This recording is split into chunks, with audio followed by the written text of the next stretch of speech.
సర్కారుకు white స్టాండర్లు కిక్కిస్తున్నాడ. మద్యం షాపులకు దరఖాస్తులు 95,137 వచ్చినట. ప్రభుత్వానికి 2,854 కోట్ల మేర ఆదాయం వచ్చింది. రంగారెడ్డి డివిజనల్ అప్లికేషన్లు అత్యధికంగా వచ్చినాయి. అత్యల్పంగా ఆదిలాబాద్ డివిజన్లో వచ్చినాయి. అంటే గ్రామీణ ప్రాంతాల్లో తక్కువ వచ్చినాయి.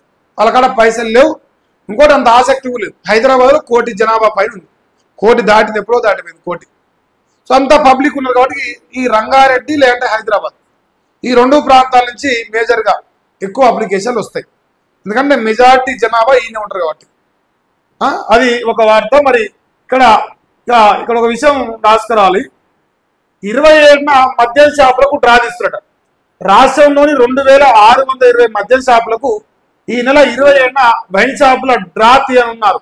జిల్లాల ఎక్సైజ్ వారీగా ఎక్సైజ్ సూపరింటెండెంట్ ఆధ్వర్యంలో మద్యం షాపుల దరఖాస్తుదారుల సమక్షంలో ఈ నెల 27న ఉదయం 11 గంటలకు డ్రా తీయనున్నారు.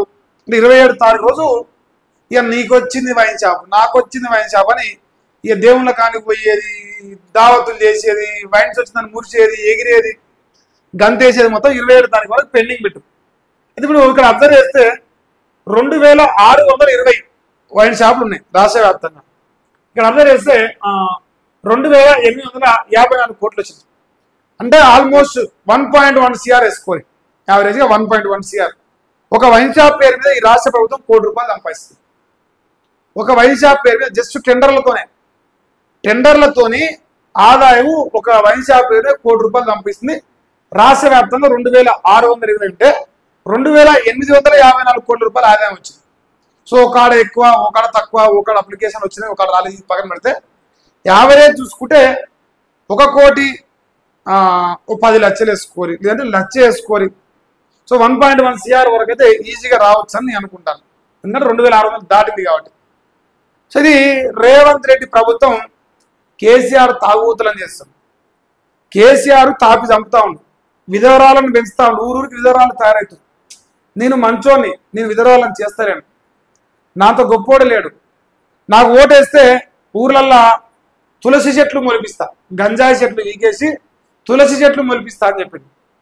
ఇలా కేసీఆర్ వచ్చిన మద్యం అమ్మకాలపైనే ఆధారపడ్డు. ఈరోజు రేవంత్ రెడ్డి వచ్చిన మద్యం అమ్మకాలపైనే ఆధారపడ్డు. ఈ రాష్ట్రంలో ఆరోగ్యశ్రీ వచ్చినా, ఇంకా ఏ ఆరోగ్యశ్రీ వచ్చినా రోగాలు తెచ్చేది ప్రభుత్వాలే, రోగాలు తీస్తామని చెప్పేది ప్రభుత్వాలే.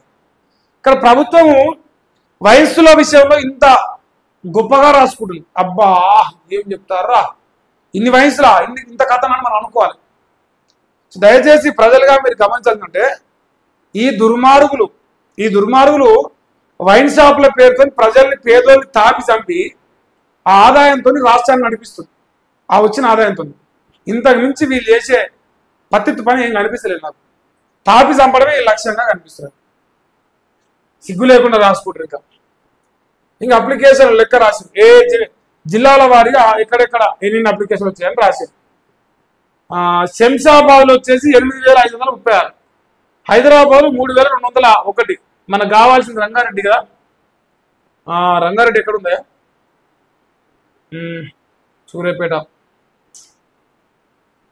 అంతే, ఎగ్జాక్ట్గా అనిపిస్తలేదు. కరీంనగర్, కొత్తగూడెం, మహబూబ్నగర్, నాగర్ కర్నూలు, సిద్దిపేట, నల్గొండ, సూర్యాపేట, వికారాబాద్ లేదు సరూర్ నగర్లో 7,845 అప్లికేషన్ వచ్చాయట.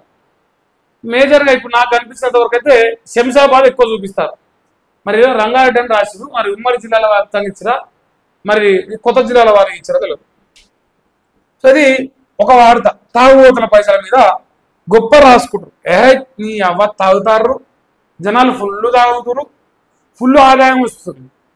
సస్తే తాగురు, మీరు వస్తే మాకేంది, మీరు సస్తే నీ భార్యకు ఒంటరి మహిళ పింఛన్ ఇస్తాం, నువ్వు సస్తే సచ్చే ముందు ఆరోగ్యశ్రీ ఇస్తాం, సచ్చినాక నీ పిల్లలకు పథకాలు ఇస్తాం. ఎవరితో ఎట్లిస్తాం ఆ పథకాలు? మీరు తాగినప్పుడు మాకు ఇచ్చిన పైసలతోనే ఇస్తాం.